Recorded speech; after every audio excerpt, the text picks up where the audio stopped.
vending machine. Start snacking smarter with wholesome, delicious treats like dark cocoa almonds. Support the podcast and order a free NatureBox sampler box at naturebox.com/RHAP. That's right, free NatureBox snacks are found at naturebox.com/RHAP.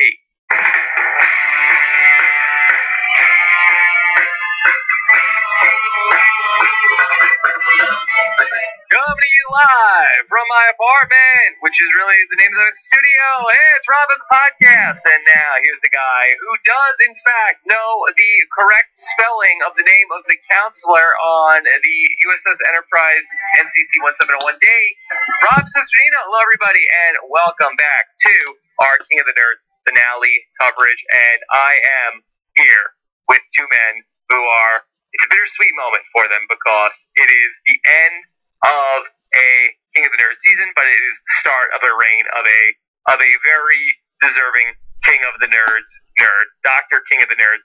All right, here with us first is a man who always has first mover advantage, whether or not he's playing Connect 4, Mr. Brendan Noel. Thanks as always for having me, and thanks for agreeing to start the show a little late tonight so I could finish entering my cat's weight in an Excel spreadsheet. Yes, anytime. And then with us also is a man who can solve any nerd equation that you put him to. Here is Mr. Mark Solera. Mark, how are you? I'm alright. Is this the part where I'm allowed to gloat at the fact that I called the winner of the show, like, week 3? Is this a fishback thing? I honestly think we could talk about this later on, but I really think this might be our first actual winner's edit on the show.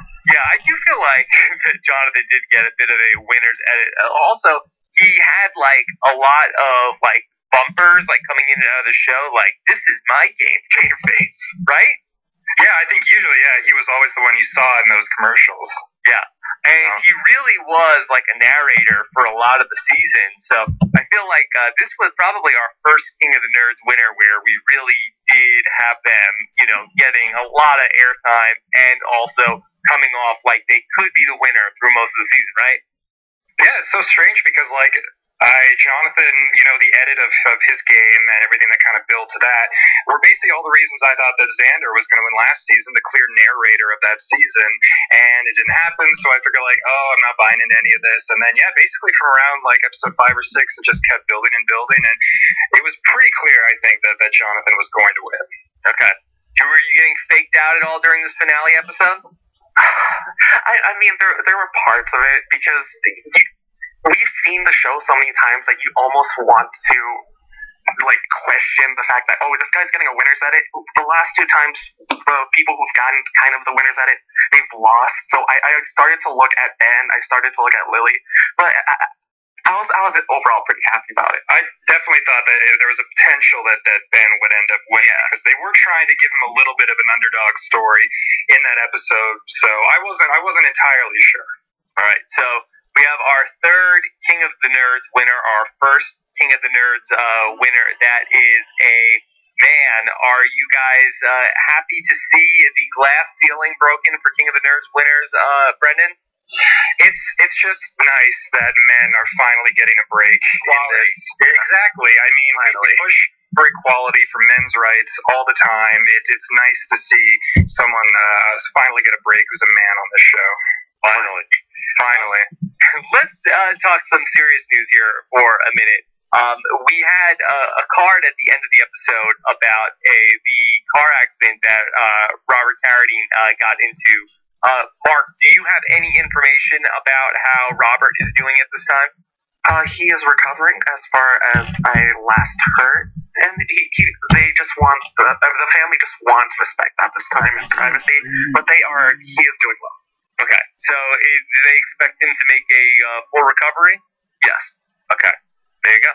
So, I know it's such real life news, and we weren't really expecting that. But for those of you guys who don't know, Robert and his wife were in a big car accident, and there were like some pictures that got posted. It was like a really big deal. Yeah, definitely a scary incident and something that we weren't expecting, and not news we wanted to hear at all, and certainly not when we're that close to the finale and trying to be in a celebratory mood. But from what I've heard, they are going to recover. They're going to be fine, and very good thing that they were wearing their seatbelts. Seatbelts, everyone. Okay, very important. Guys, wear your seatbelts. Yes, okay. A very important lessons here on the King of the Nerds recap. Yeah, we're an educational podcast. Yes. Why are we? Is that a category you're eligible for the podcast awards? Most educational podcast. No, but that's a good reminder for people that podcast awards voting goes on through March 24th at podcastawards.com. So go ahead and cast your votes and help us be king of the podcasts. Absolutely, go vote. Why not? Okay. Now, Mark, you had an interesting finale experience this weekend from King of the Nerds. Could you tell everybody what was related to King of the Nerds that was interesting in your world? Well, I normally spend Friday nights alone because I have a very, very sad social life, but I decided to go out on Friday night. And after just driving around and going through, like, wanting to go get dinner, I decided to stop by a Little Caesars. And when I went inside that Little Caesars, I bumped into Amanda. Okay, hold on. So you randomly ran into Amanda from King of the Nerds at Little Caesars? Yeah, it was the weirdest thing because I figured it's finale night, it's King of the Nerds, I might as well go to Little Caesars. I was gonna go to Waffle House, but I was just like, it's King of the Nerds. So I went to the Little Caesars. I ordered the bacon pizza thing. I turned to the right, and there was Amanda. I mean, I'm not Jonathan, but what are the chances of this happening mathematically? Here's the thing, which is mind blowing to me. There is literally 3 minutes away another Little Caesars. So the odds that we both ended up at that Little Caesars, it was nuts. Okay, so Amanda is from the greater Arizona area? Yes, but she did move recently, so she is in your area, last I heard. Okay, so she's moved to Los Angeles? Yep. Has she parlayed King of the Nerds into a greater career? Brendan, do you have any insight into that? I'm not sure what she's doing. I know that lots of people, when they go on reality shows, try to maybe get into acting, performing. Perhaps that's her ambition. One question I do have for you, though, Mark: how was the bacon wrapped pizza? I need to know this. It was hot and ready, and it was very delicious. Really good, because the commercials make that look very enticing. I was not able to get to Little Caesars on finale night, and I want to give that a try. Yeah, I've tried this on I didn't try it. I talked about this on the Spicin' podcast we talked about when they announced the new bacon-wrapped Little Caesars pizza. And now, you get a whole one, or you can get slices at Little Caesars? No, it was like I would say a whole pizza, sort of a whole pizza. It's not like the circle, but it's like a square. So you order a whole pizza? Yeah, the thing is, they were also having a going-away party, so this is why it was mind-blowing that I bumped into her. That was the last day she was in Arizona. So they had a going-away party at their hotel. Yes. And I just decided, I'm going to bring that there. I spent the next 2 hours of my night talking to Amanda and her friends. Okay. Her family. It was pretty good. Yes. And so, how were they about the finale? The reaction, like they were still kind of about the fact that Amanda left the week before, but they were pretty happy. Yeah. I feel like Amanda didn't get a ton of screen time in the finale. Ironically, I feel like it was Jacob that really made a big push for airtime in the finale. I mean, it's like, this guy was on one episode, and they gave him more screen time, I think, than anybody else. Yeah, well, I think, partially deservedly. I know that Taylor Cotter had sent me some thoughts on the finale and brought up, I think, a good point that I think we really were robbed of Jacob as a character for this season. I think that if the season needed somebody, it was more of a just kind of like average Joe kind of guy, like sort of like an Ivan from season 1. So he was very funny. He had a couple like good lines. I thought I liked him talking about the quality of pens from later on in the challenge. That was funny. So yeah, it was nice to get to know him a little more after only a brief appearance at the start of the season. Yeah, well, he certainly got his fill in the finale on a night where Jonathan ultimately is the winner of King of the Nerds Season 3. So before we get into the recap, let me just give a quick shout-out to our sponsor for this episode of the podcast. Those are our friends over at NatureBox, and because life is hectic, and so you don't turn to things like a bacon-wrapped pizza for your snacks like Mark, you can get a quick pick-me-up so you avoid being hungry and irritable by going to naturebox.com. It also saves you from having to go out in the car. Yeah, it's true. Yeah. you don't have to remember to put your seatbelt on because you get snacks sent right to your house. Over 100 nutritionist approved snacks come to you, and NatureBox has something for everyone, no matter what type of nerd you are, all with no artificial flavors, no artificial colors, no artificial sweeteners, no grams of trans fat, and no high fructose corn syrup. You'll even find snacks with great flavors without any artificial nonsense in them. So when you're hungry, do what I do. Grab some pistachio power clusters, your peanut butter nom noms, your dark cocoa almonds, and whatever you want, because you've got a chance to try some free NatureBox by going to naturebox.com/RJP. You'll get a free trial box with 5 of the most popular snacks. You heard us. Free snacks. You know you're going to get a snack. So get smart about it with NatureBox. Go to naturebox.com/RJP and get a free trial box of delicious snacks. And you don't have to be the king of the nerds to know that's a good idea. No, it sounds great. I've chosen to swear my allegiance to NatureBox. I'm doing it in a way that's much less formal than usual. Yes, very good. Yes, I swear my allegiance to the dark cocoa almonds. I need NatureBox to send me some more because I'm out. All right, let's talk through the events of the finale. Of course, we had to have the teams or the individuals swear allegiance to one of the final 4 competitors. Mark, did you like the way they did this? I really did like this because last season, the way that they did it, the people that were on the teams, they didn't necessarily have too much of a role. So here you could use these nerds as a lifeline. So I really did like the fact that this is how they used them. Yeah, Brendan, we sort of tried to handicap this last week, and we definitely got some of these wrong.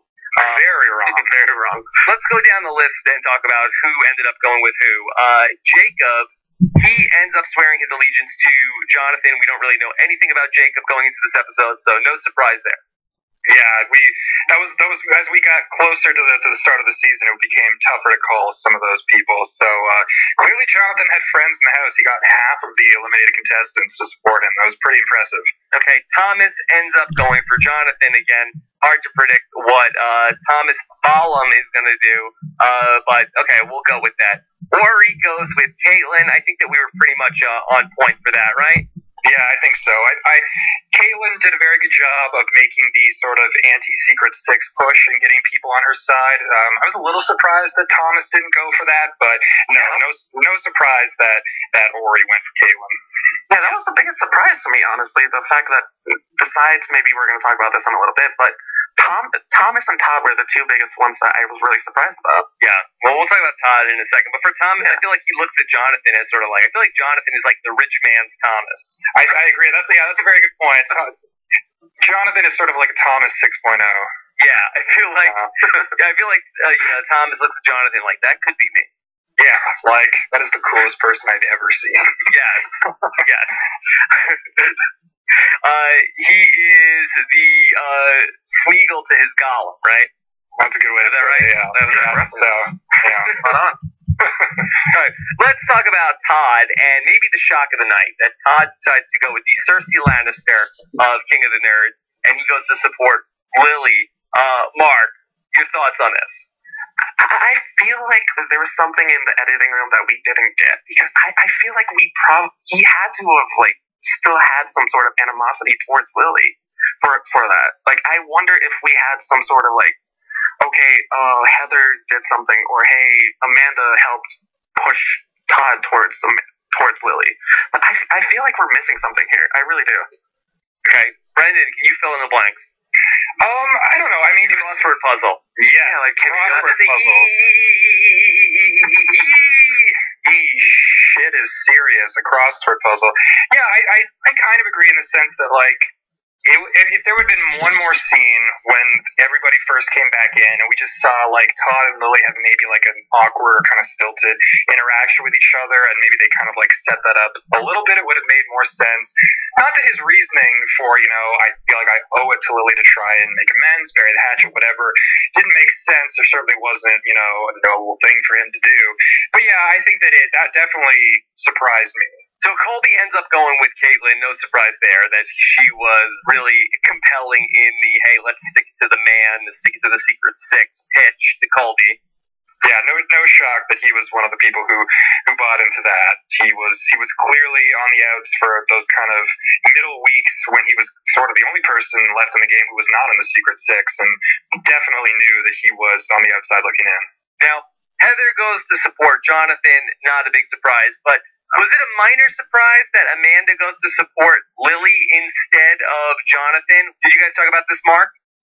We talked about this somewhat. She had a pretty good reason that I honestly forgot since the time we were talking about this. It was like 11, 12 midnight, but from what I remember, she had a pretty good reason that was cut out. Does she get free Little Caesars? No, I saw her pay. Oh man, I know. I have to pay for it. I mean, I'm not sure if I would be going to Little Caesars.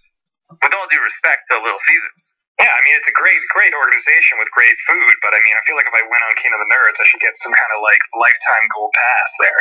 The thing is, when this was all happening, when I met her, it was like 11. It was like 10:30, 11. So what can you go to? It's either McDonald's, Jack in the Box, or Little Caesars. Okay, I guess so. So as far as Rachel goes, she ends up supporting Jonathan as well. Not a major surprise. No, I don't know. If there was somebody who I was going to think was going to swear allegiance to Lily, I would have picked Rachel over Amanda. I thought that we had been set up pretty clearly that like there was a bond between Lily and Rachel. We got the hearts when they were eliminated, going up in the nerd off last week. Yeah, I was a little surprised that Amanda went for Lily over Jonathan, and a little surprised that Rachel went for Jonathan over Lily. I think Jonathan probably, would have been her second choice. I don't see her going for Caitlyn, or, poor Ben ended up with nobody on his team. That was sad. Yeah, but ultimately it didn't really play that big of a factor. I mean, did anybody get more than 1 point from their lifelines? I don't think so, and you're right that absolutely Ben got 5 points entirely on his own, so I'm not going to feel bad for him in the sense that, like, oh, he didn't have help in the game because he clearly didn't need it. But just, like, as a human, you have to empathize with the fact that nobody went for him, and I'm a little surprised that, like, I wonder if maybe they almost had to sort of lock in their picks before they went through sort of the formality of going outside and filming that whole scene, because I don't know if I buy that, of these people, they're nerds, they're talking about being outsiders, and they don't get picked things for things when they're kids. I was a little surprised that nobody felt a little bad and wanted to support Ben, or because otherwise, I mean, we've known that Ben probably does not have the best reputation in the house. I think he's probably has a role kind of maybe like Cody from the last season of Big Brother, where he kind of gets dragged to the end, doesn't realize that he's not really the strategic mastermind.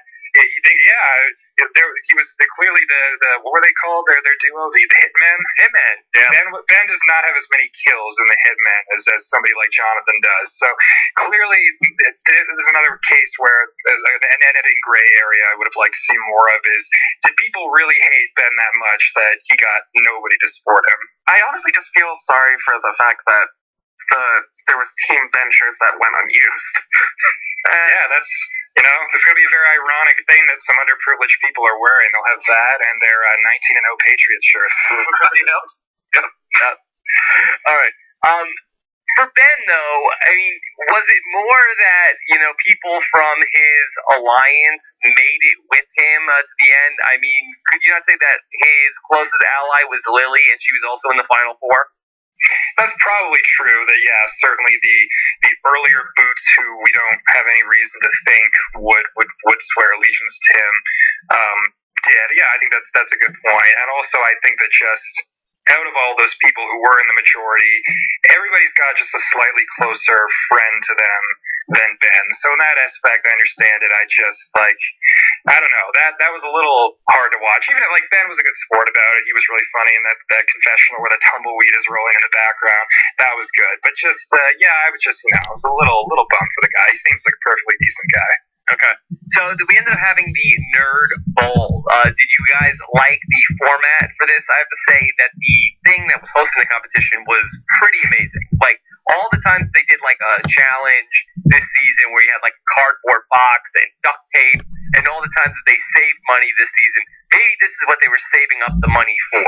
I think so. You could see all of the dollars being saved through the episodes to fund Nerd Prime. That was amazing. Possibly the greatest character hosting thing, probably since last season when they did the robotics challenge and they had that giant robot come out and make fun of them all. Better than OTEV? I think better than OTEV. Wow. Maybe no Zingbot, but a good Amazing. Yeah, that thing was really cool. I thought that its Zing, speaking of the Zingbot, were not particularly strong. No, not really. I mean, Colby was clearly amused in making fun of the, can you pinpoint where your social life went to die, zinger, which, I think the Zingbot would have come up with something, even if not funnier, the Zingbot's delivery is just always on point. Now, were there any questions that were in there that surprised either one of you guys? They surprised me only in the sense that, I'm not a super nerd who keeps up with, comic books, and there were certain things I wouldn't have known. Things that were probably not considered, really difficult nerd questions, but nothing really stuck out to me as, do we consider this to be kind of nerdy popular culture? I don't know if you guys have ones that stick out to you. Not really. No. How does Caitlin not know the third most prominent element in the sun being the NASA scientist that she is? Yeah, I think that was probably an awkward day at work for her on Monday. Her boss maybe called her in, and it's I was watching King of the Nerds on Friday, and I think we might have to do a little remedial training here. I mean, to toss it to Ori, I feel like if you were even going to guess what the third is, I feel like oxygen is what you would guess. Yeah. Maybe you say oxygen, maybe carbon. It's not going to be beryllium. Yeah, I don't know how you get to beryllium other than just if Ori literally just knows the order of elements and thought, this is worth a try. But as we saw from the confessional, if Caitlin didn't know that, Ori certainly wasn't going to. So really, just she was torn because she'd already used up Colby for the question earlier. So all right, so it ends up being with Ben moving on first, even though he didn't have anything with him, and then Jonathan is fighting for that last spot. He ultimately moves on to face off in the final Nerd Off. Do I have that right? Is that the right terminology? Yeah, I'd say that's basically what it is. It's the final Nerd Off. I think this season they gave it the more specific title of the 7 Fiendishly Insidious Nerd Games. Yes. I liked that it was compared to the climactic scene in Bill and Ted's Bogus Journey by Colby. Yes. A most excellent final Nerd Off. Yes. Where I believe Bill and Ted face off with the Grim Reaper in Battleship and other games. Yeah, maybe Battleship would have been a good sort of children's game for them to play. Nothing against Connect 4, but Battleship is also a fun choice. Yeah, season 4. Yeah, there you go, season 4. All right, so we end up having this big party where before it's Ben versus Jonathan, and this was crazy. This was crazier than any party I've ever been to. Was this crazier than live Survivor Know-It-Alls on Wednesday night? Yes. Wow. At least for me. There were probably other people that had a crazier time. Yeah, I don't know if I've ever been to a party where people were drinking shots out of test tubes. That's a little wild. Yeah. I've seen people doing shots out of syringes, but not test tubes. Yeah, it was all these women were getting down into underoos. Oh yeah, men. And Jacob too. Yep, Jacob was in his underwear. Wow, some tighty-whitey action going on, I'll say. And this was a wild night. Things were getting crazy. One thing was leading to another, and we had a little bit of a flirtation forming between Heather and Jacob. Now, we had this reset for us. It was Chekhov's 80-20, where we saw earlier in this season that Heather is 80% into women and 20% into guys, but there's something about Jacob that set off that 20%. I think it might be the beard. It's obviously the beard. I think so. I mean, that seems odd to me. And again, I have very little understanding of human sexuality. I feel like if you were 80% into women, I feel like the 20% of the guys that you would be into wouldn't be a guy with a beard. It's a fair point. You might tend to go more feminine. Again, Jacob is a little bit of a mystery that unfortunately we did not get to explore very much this season. So something else that could have played off better if we knew Jacob more as a human being beyond just like he's the nice normal guy of the season. So yeah, interesting that 20% came out last night. Although her 80% also was very on display.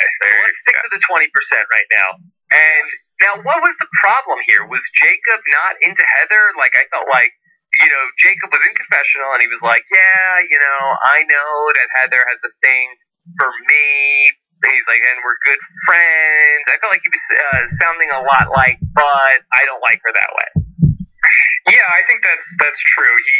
He said that it's clear that Heather kind of has a thing for me, and he didn't really say that back. I think what he said was like, she's cool, and I like hanging out with her. So I don't know if Jacob has a girlfriend in real life, so when they were filming this and was not interested in getting tangled up in this, or maybe they're very nerdy people, and that kind of interaction is awkward for them. Well, let me say something to Jacob.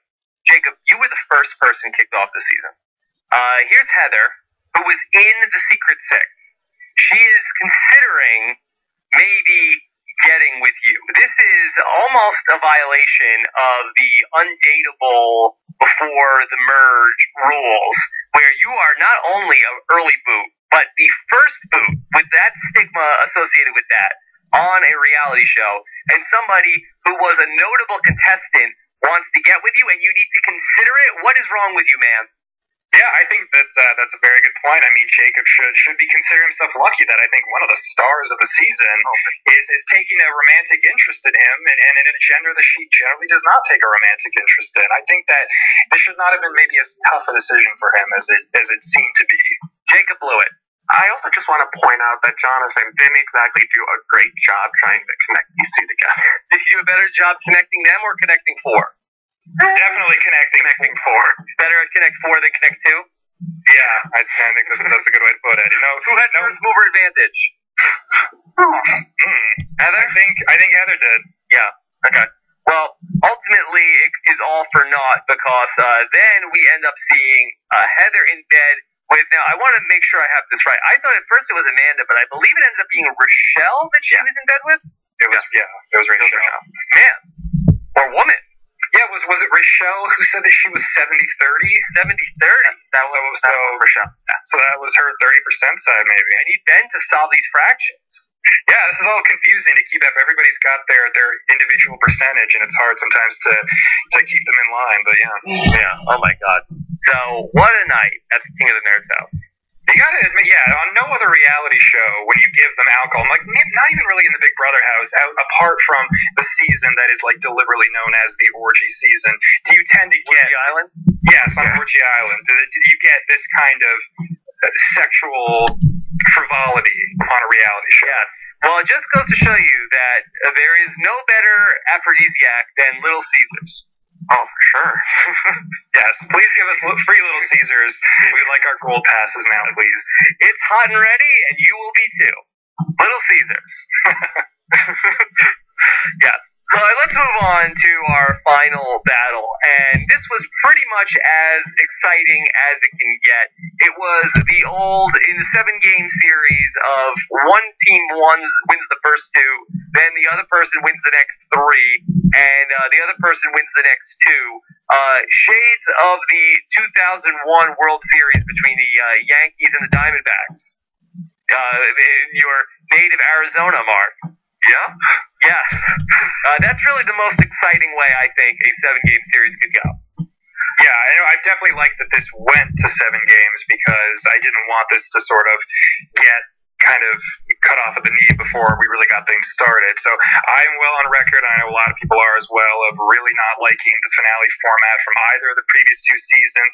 This was certainly better. It was not maybe amazing, but they definitely got as much as they could out of it by going to all 7 games. I really like the finale, whereas I feel like last season I was unsatisfied. I feel like this was a very interesting and compelling finale. Yeah, last season with the lazy Susans of Death was not entertaining. We couldn't really play along with anything. And the way they used the supporters last season with that final task, where basically they had like 2 minutes to run over, they could kind of whisper about what it is they were doing, I think they botched that as well. This is a much better way in this finale to use the people who pledge their allegiance to the finalists as well. So definitely the best finale they've ever done, even if that's a low bar. Okay. let's go ahead and talk through the 7 rounds of the game. And let's start with round 1, which was speed chess, which Jonathan made short work of Ben. Was that surprising to you, Mark? Oh, that was very surprising. I honestly thought this was going to be something that most players were going to do rather well in, but from what it seemed like, we could have had like an edit here, but it seemed like he got him in a checkmate in like 4 or 5 moves at best. It looked like he had 3.5 minutes left on the clock. Yeah, I was going to say, it looked like there was a lot of time left on the clock, and I definitely agree that I thought both of them would do well at this, and I thought both of them would have had their clocks run out, and they would have had to look at the board and sort of break the tie that way. So, and yet, no, Jonathan really made short work of this, and thought he had him in check, and really had him in checkmate. So, yeah. Okay. Now, round 2 was Tekken 2. Do I have that right, Mark? Tekken Tag Tournament 2. I would have to say, for me, I feel like this was the least compelling of these 7 rounds because it was very hard for me to follow who was beating up who in Tekken. Yeah, it was my favorite fighting game. That hurts me. Okay, I agree with you, Rob, because when we have to watch something on a screen beyond our own screen, I think it is hard to. Yeah, we didn't really get it. Like they were trying to at the bottom kind of point out like these are Jonathan's characters, these are Ben's characters, but yeah, just trying to follow along what was happening on the arcade screen was a little crazy. Yeah, I found it doubly confusing because it was not just Tekken, but it was also Tekken tag teams. They had 2 characters each, and that was very confusing. Like, had it been like a Mortal Kombat, I know we had the Scorpion reference, and of course, Yeah. Which I still don't even get why they say that in Mortal Kombat. Do you guys know? My parents didn't let me play Mortal Kombat as a kid, so of course I played it whenever I could. Yes. Mark, you're the expert. We could do an entire gaming podcast, Rob, but this isn't exactly the right place for it. All right, fair enough. Okay, so, like they said, okay, you're Sub-Zero and you're Scorpion, and then I would know who I was rooting for, or I could not, for the life of me, figure out what was going on during the video game. The thing is, with this specific game, it's the latest in the series, so and I do agree it was very hard to follow along. If it was the regular series, if it wasn't Tag Tournament, it would have been like something where you would have been able to follow along. It's just 1v1. The specific part about this game that kind of makes it confusing is the fact that you could have a 1v1, but you could also tag in to do moves. So it's it really is something, as a person who's really into this game, it's really hard to follow along at home. So I'm with you. Jacob referenced Super Smash Brothers, and I think that would have been cool if we had Kenny Wan roll out the Super Smash Brothers on the Nintendo GameCube, and we could have done like a 5-stock battle, and it's 1 character each. It's very easy to follow along. We know names there. It's I think that would have been much better. I think that would have been good. That would have been good. All right. Round 3 was the crossword puzzle. Now, Jonathan's up 2-0 at this point, and it's looking pretty good for Jonathan, but now Ben starts to mount his comeback, and he does it in the crossword puzzle, and we see that Ben is much more methodical. They have a similar strategy in all these things, and Jonathan is much more frantic. Yeah, it ended up being 14 words for Ben to, I think, 10 for Jonathan. Yeah. And we saw the interesting strategy that he decided, well, if I fill in all my blank letters with E, and that's like the most common letter, then maybe if it comes down to letters, I'll end up winning. I don't really know if that strategy would have panned out. I think it's like, as an idea, it's kind of like makes things like, oh, that's kind of clever, but if it had to come down to that, I don't know if that would have been extremely viable for him. Yeah, I mean, there's like a very small chance that it would have come down to that. Yeah, that's the thing too, is the fact that for it even have to come to that would have been difficult, and then the odds that all of his E's would have pushed him over the edge. That would have been, that would have been crazy. Yeah, give him points for trying. He was stumpy enough to left to do. Yeah, definitely. That's your King of the Nerds you're talking about, Brendan. Oh, it is. Dr. King of the Nerds. Dr. King of the Nerds. I bow respect to Dr. King of the Nerds, and I get a prescription from him as well. The fact that he just sort of sat on the floor and had to kind of like take a few seconds, just think like, what is my strategy here? It was a clever idea. All right. Number 4, again, maybe also not super compelling. The Pocket Protector logic puzzle. Brendan, did this work for you as a round of the final battle? No, it didn't, because this is just something that it takes several minutes to figure out, and there's just no time to show that to us on TV. So, these games are always more fun when you can either play along or follow along in a way that isn't just sort of the nerds and confessionals telling us what's happening.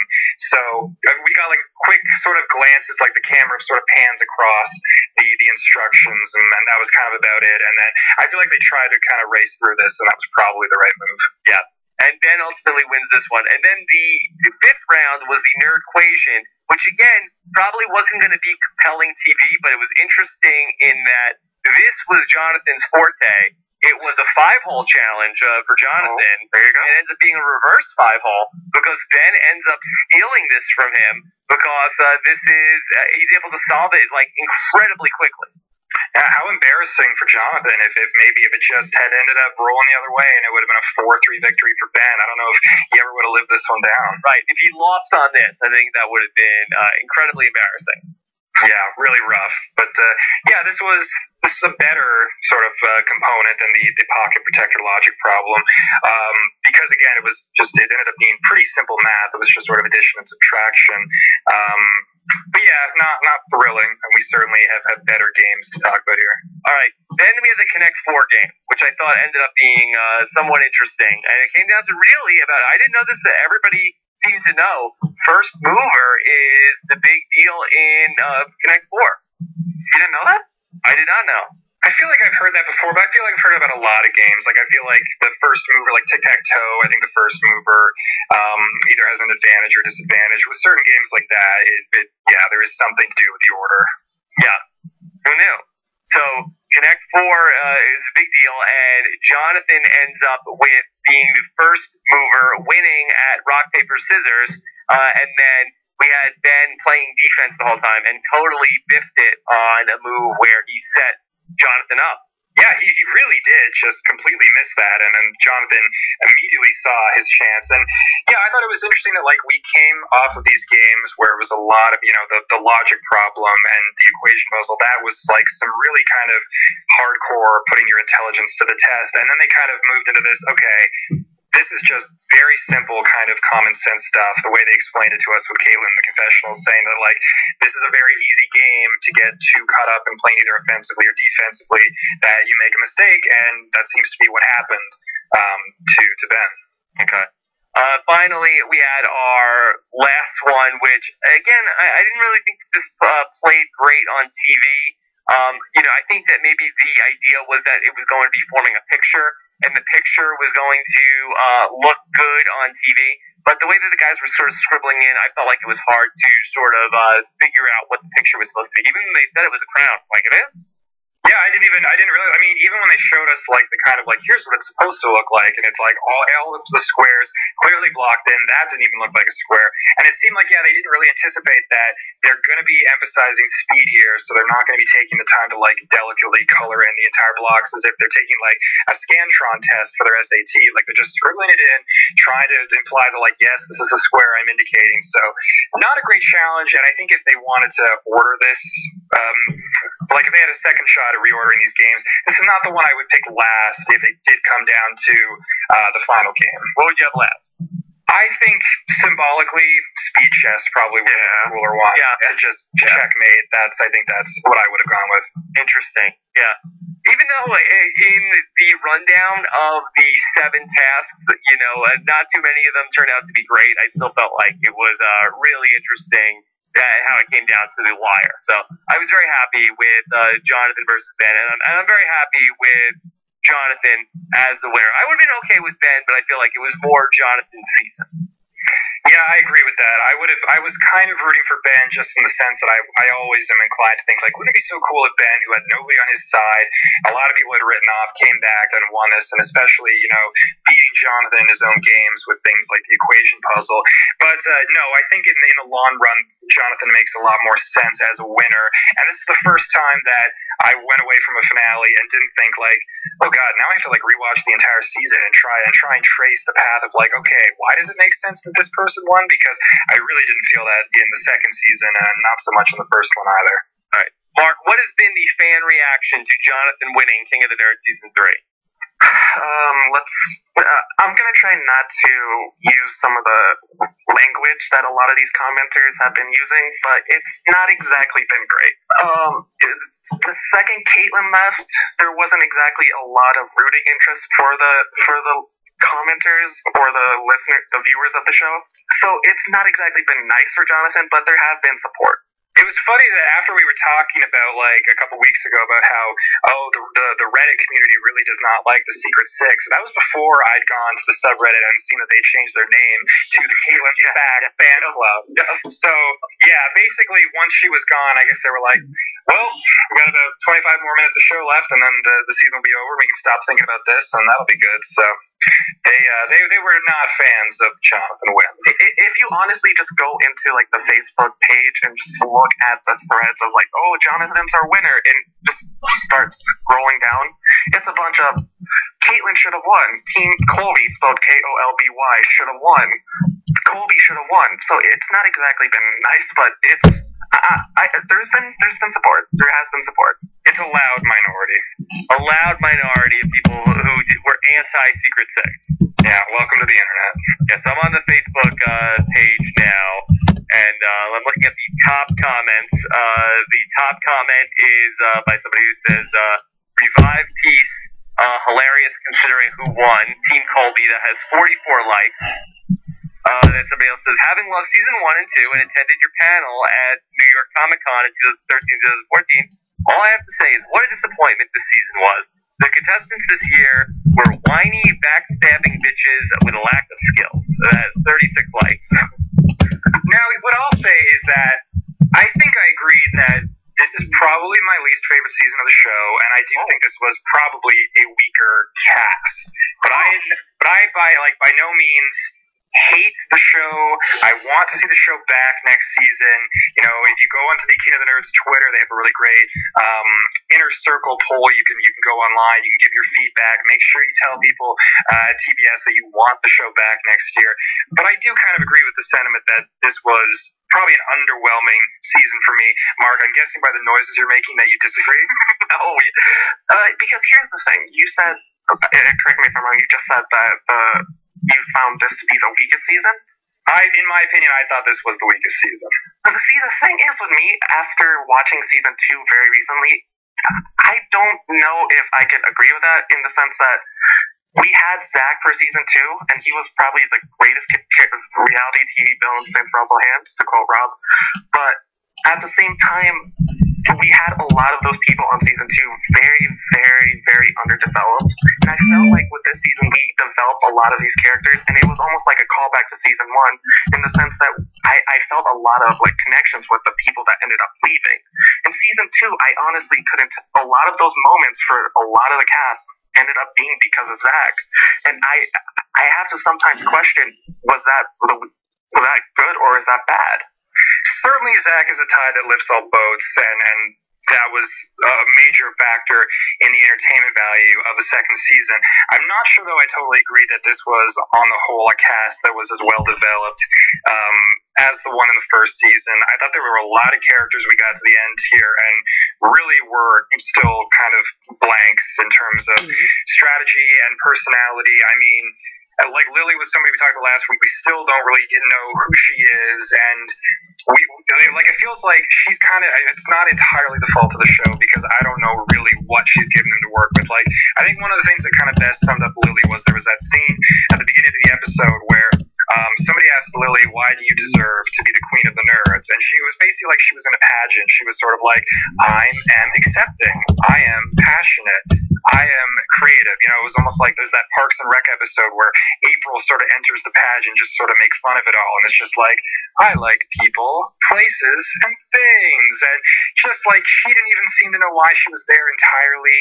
And I just think that the cast from the previous seasons were overall stronger. Even last season when, you know, nobody's going to hold a candle to Zach. I would like to see the show come back because I think that they can work to get a little bit of a better group of nerds for next year. Yeah, I would have to say I agree probably more with Brendan that I think that overall the season 2 cast was stronger and more compelling, and I think that Zach was such a rocket ship But even taking him out of the mix, you still had Jack, you still had Brian, Xander, you had Nicole, who was also good TV, and you have people who are good TV because they're likable, but I wouldn't really say you have too many people that are just like amazing characters, other than just like people you'd want to hang out with, but not necessarily three-dimensional characters. Right. The season lacked for dynamic personalities in the way that last season, like all those people you just named, did have dynamic personalities outside from Zach. Flaws, like flawed characters that you could say, okay, well, this person is like, I see what, is, Jack's flaw as a character, Nicole, and people like that. And you definitely had that with Caitlyn to a degree, but I feel like overall, these people seemed fun, but not necessarily like iconic characters.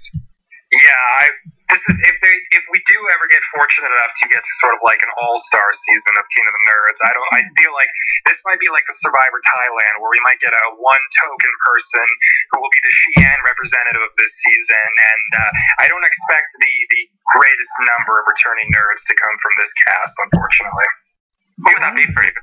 Out of curiosity, who would that be? I think I might go Ori. Ori? Whoa. That's like the Rob with two B's of Thailand cast. You think so? I mean, I don't know. I just think that Ori was another character we got a little... well, who would you guys pick? Heather or Amanda, probably. I think Heather's a good pick, too. I think, for me, Heather is my second choice, but... No, I'm a fan of Ori. I think that when it came to sort of quirky characters too, were something this season greatly missed in terms of something that was very prominent in the first and the second season. So no, Heather's a great character, but I feel like there are maybe Heather equivalents in seasons past and seasons to come. Ori is kind of his own unexplainable, unimitatable creature. So I would cast for the All-Stars. I would send Caitlyn through. Caitlyn's a good pick, for sure, because Caitlyn is also somebody who, there are not a lot of people like her. And because like Ben was saying, she kind of tried to underplay her nerd credit in this season, and I think it'll be interesting to see how she was targeted going forward. Okay. Rob, are you just playing to the subreddit right now? What's that? No. Are you just playing to the subreddit? I am a populist. Yeah. No, but she was very good. All right. So, let's go ahead and see if we can come up with a hashtag for season 3 of our King of the Nerds podcast. What do you think, Brendan? Could we do hashtag Toasty? Toasty. No, Mark says there's not enough time to explain it. Yeah. Or we could do, I know you don't like numbers, so we'd have to kind of spell it out, but we could do hashtag 72,000 in honor of the winnings for Dr. King of the Nerds, Jonathan. 72,000? Yeah, do you remember that from the episode? That was the amount of the winnings after taxes, as was relayed to Caitlyn from a producer. Oh, wow. Boy, he's like a real Jeff Kent. Yeah. Yeah. All right. Well, then let's go ahead and let's go with Toasty, because that is very confusing to have the numbers in there. And if you want me to explain Toasty, just hit me up on Twitter. Okay. Yes. But if you can't explain it in a podcast, how are you gonna do it in 140 characters? I have multiple tweets. Yeah, there you go. Okay. All right. Well, fantastic job this season, guys. Thank you so much for having us on. It's been a lot of fun talking about this. This still, even after an underwhelming season, like I said, this is still one of my favorite reality shows on TV, and I really, really hope it gets renewed for another season. So you should all go take that survey. It's on the @KingofNerdsTBS Twitter account. Let them know that you like the season, or even if you didn't like the season, just let them know that you want it back next year, because life is much better when King of the Nerds is in it. All right, and Mark, what are the prospects for season 4 of King of the Nerds? Well, Brandon can actually talk about the ratings more, but I honestly think since this is Friday nights, the ratings should say that there should be another season. Okay. Yeah, I said this on Twitter earlier in the week that if this was still a Thursday show, I think it would be dead. And now that it's a Friday show and the ratings really held up from what the show was doing last year on Thursdays, I don't see any reason that TBS shouldn't bring the show back, because it is a show that in some ways is critically acclaimed, and it has its fans, even if they're not entirely happy with who won this season. I think that if you ask those people, I think they probably have a sentiment similar to mine, which is even if they didn't love this season, I think they want to see them try again next year. All right. King of the Nerds Season 4. We will let you guys know if we hear anything about the renewal. In the meantime, that's going to do it for our King of the Nerds podcast for this season. Anyway, great job, Mark Solera. You can follow Mark on Twitter at Dawn's Bread. You can follow Brendan on Twitter. He's at Brendan D. Noel. And fantastic job, guys. Thanks so much again. It's been fun, Rob. And we'll be back with much, much more. It's a 2-hour Survivor event this week. We are going to then have a double exit interview, and plus we'll have our big recap podcast with Dale and Kelly Wentworth. And we will start to get ready for Big Brother Canada 3. Are you ready, Brendan?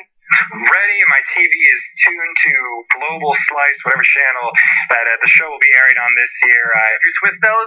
I have my Twistos ready. As always, Twistos are always in the house. I live in Canada, Rob, please. Of course. Yeah. Okay. All right. Would you rather have Twistos or Little Caesars for the premiere? I'm red and white blooded to the end. Twistos for me. My heart hurts right now. Okay. All right, everybody. Have a good one. Take care. Now that the show's over, don't forget to go to naturebox.com. Sign up to get your free sampler box of great tasting wholesome snacks. Forget the vending machine and start snacking smarter with delicious treats like barbecue kettle kernels. Go to naturebox.com/RHAP. That's naturebox.com/RHAP.